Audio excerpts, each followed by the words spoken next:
Hello student, today I am teaching you business studies and today's topic is debenture. It is of class 11. Debenture is one of the important topic of your chapter 7, source of business finance. So in my previous video I already explained you about the business finance, need of the business finance, types of business finance, classification of the source of funds, जिसमें मैंने आपको owners fund and borrowed fund पढ़ाया था. ठीक है. So owners fund having some following points like equity, preference, retained earning, global depositories, American depository receipts, Indian depository receipts. Now next I taught you about borrowing fund. तो borrowing fund में सबसे पहले we will discussed about debentures. तो debentures we also called bonds are an important instrument for raising loan long term debts of the capital. तो company का अगर हमें long term के लोन को रेज करना है तो डिबेंचर हम इशू करते हैं. Debenture is one of the important instrument through which a company can raise its long term loan. So according to section 230 of the Companies Act 2013, debenture includes debenture stock, bonds or any other instrument of a company evidencing a debt whether constituting a charge on the assets of the company or not. ठीक है. तो जो debentures होते हैं, debenture एक debenture stock की तरह काम करते हैं, बॉन्ड्स की तरह काम करते हैं.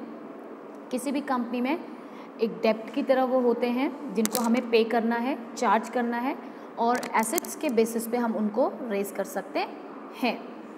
A debenture is a document certificate. Debenture एक सर्टिफिकेट होता है, एक ऐसा डॉक्यूमेंट है which is issued under the common seal of the company, जिसमें कंपनी की कॉमन सील लगी रहती है, एक्नॉलेजिंग इट्स डेप्ट to the holder at given terms and condition.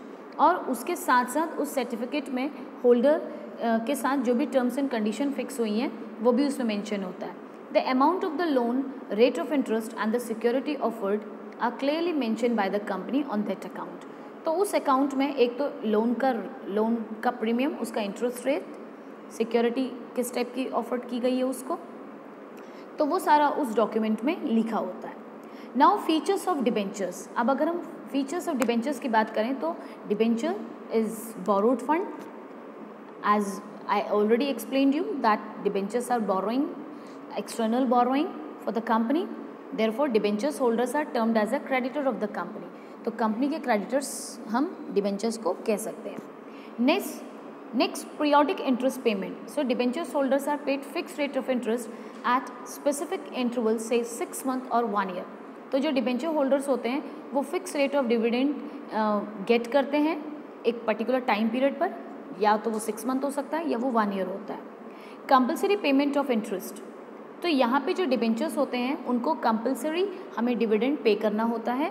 It has to be paid whether the profit are earned और not. Company profit earn कर रही है या नहीं कर रही है इससे कोई फ़र्क नहीं पड़ता. No voting rights. So debenture holders does not have voting rights. They can not participate in the management of the company. So this is the fourth features of the debenture कि इनको वोटिंग राइट नहीं होता जैसे कि equity share holders को होता है. Next, redemption of debentures. So debentures have to be redeemed or paid back after the expiry of a fixed period or when the company is in the process of winding up. तो जो company होती है वो अपने wind up होने से पहले या एक्सपायर होने से पहले और फिक्स पीरियड से पहले अपने डिबेंचर्स को उनका जो भी डिविडेंड है वो उनको पे कर देती है.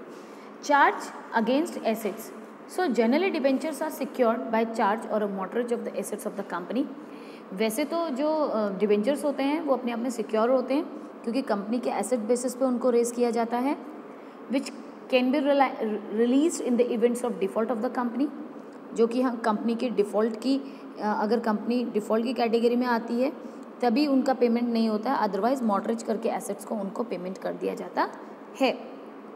So public issue of debenture requires that the issue be rated by a credit rating agency like CRISIL, credit rating and information services of India limited. ठीक है. तो कोई भी कंपनी जो पब्लिक के लिए अपने डिबेंचर्स को इशू कर रही है वो इस एजेंसीज़ की हेल्प से एक रेट उसको दिया होता है, उस रेट के अकॉर्डिंग वो डिबेंचर्स को इशू करती है। On assets like track record of the company, उसमें देखा जाता है कि कंपनी का ट्रैक रिकॉर्ड क्या है, उसकी प्रॉफिटेबिलिटी क्या है, डेप्ट सर्विस कैपेसिटी उसकी क्या है, कितना वो डेप्ट रेज कर सकती है, उसका क्रेडिट वर्दीनेस देखा जाता है और उसका प्रीवियस रिस्क ऑफ लैंडिंग देखा जाता है कि प्रीवियसली उसने जो फंड रेज किया था वो एट द टाइम पेमेंट किया है या नहीं किया है। ठीक है, now types of debentures. So debentures are of 9 types. One is your secure debenture, unsecured debenture, registered debentures, bearer debentures, convertible debentures, non-convertible debentures, first debentures, second debentures and zero interest debentures। तो सबसे पहले हम secure debentures की बात करते हैं। The debentures which are secured by a charge on the assets or property of the company are known as secure debentures। तो जिन debentures को हम अपने एसेट्स के बेसिस पर रेज करते हैं उन्हें सिक्योर डिबेंचर्स कहते हैं, क्योंकि सिक्योर का मतलब है कि आपका पैसा आपको मिलना ही है, कंपनी वाइंड अप हो जाएगी तो भी उसके जो एसेट्स हैं उनको बेच करके आपके डिविडेंड आपको पे किया जाएगा। If the company fail to pay the interest of principal amount, the debenture holder can sell the assets in order to satisfy their claim. Okay, so they are also known as motorist debentures, इनको motorist debentures भी कहा जाता है। Next, unsecured debentures. So the debentures which do not carry any charge or security on the assets of the company are known as unsecured debentures. In case of default in payment by the company, they can only file a suit for recovery of the money.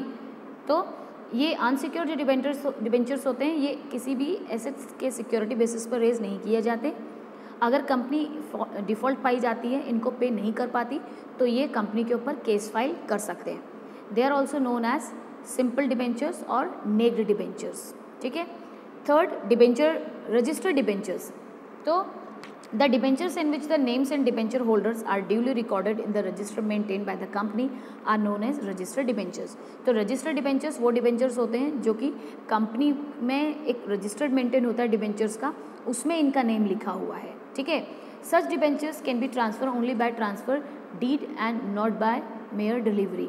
तो ये जो debentures होते हैं इनको share तभी transfer किया जाता है जब कोई डीलिंग करे ये फर्म के साथ, not by the mayor delivery. इनको डिलीवरी के लिए ये अपना शेयर किसी और को नहीं दे सकते क्योंकि ये कंपनी के रजिस्टर्ड डिबेंचर होल्डर्स होते हैं। फिर है हमारा bearer debentures. The debentures which can be transferred by mere delivery are known as bearer debentures. The company does not keep any record of such debenture holders interest due to paid showing coupon attach to the debentures. तो जो bearer debentures हैं इनका कोई भी record company के पास नहीं होता, registered नहीं होता है, तो कूपन के हिसाब से इनको इंटरेस्ट रेट मिलता है। ठीक है, क्योंकि इनके डिबेंचर्स के साथ एक कूपन अटैच कर दिया जाता है कि कंपनी को अगर प्रॉफिट होगा तो इस परसेंट से इस परसेंट के बीच इनको इंटरेस्ट पे होगा। ठीक है, now convertible debentures, non convertible debentures. जो कन्वर्टेबल डिबेंचर्स हैं वो इक्विटी में कन्वर्ट हो जाते हैं अगर एक फिक्स पीरियड पर उनको डिबेंचर्स पे नहीं किया जा रहा है। उसके बाद नॉन कन्वर्टेबल जो डिबेंचर्स हैं which can not be converted into equity, ये इक्विटी में कन्वर्ट नहीं होते। फिर है first debentures which repaid before the debentures are repaid are known as first debenture. ये जो सबसे पहले इनको पे किया जाता है वो फर्स्ट डिबेंचर्स हो जाते हैं, और सेकंड डिबेंचर्स वो हैं जिनको फर्स्ट के बाद पेमेंट मिलती है। ठीक है, तो ये सेकंड डिबेंचर है। और थर्ड लास्ट है zero interest debenture. The debenture which do not carry any explicit rate of interest are known as zero interest debenture. The difference between the face value of the debenture, its purchase price is the return of the investor. इसमें जो इनकी face value होती है उतना ही price उनको वापस मिलता है। तो ये जीरो इंटरेस्ट डिबेंचर्स कंपनी के होते हैं। Thank you and have a nice day.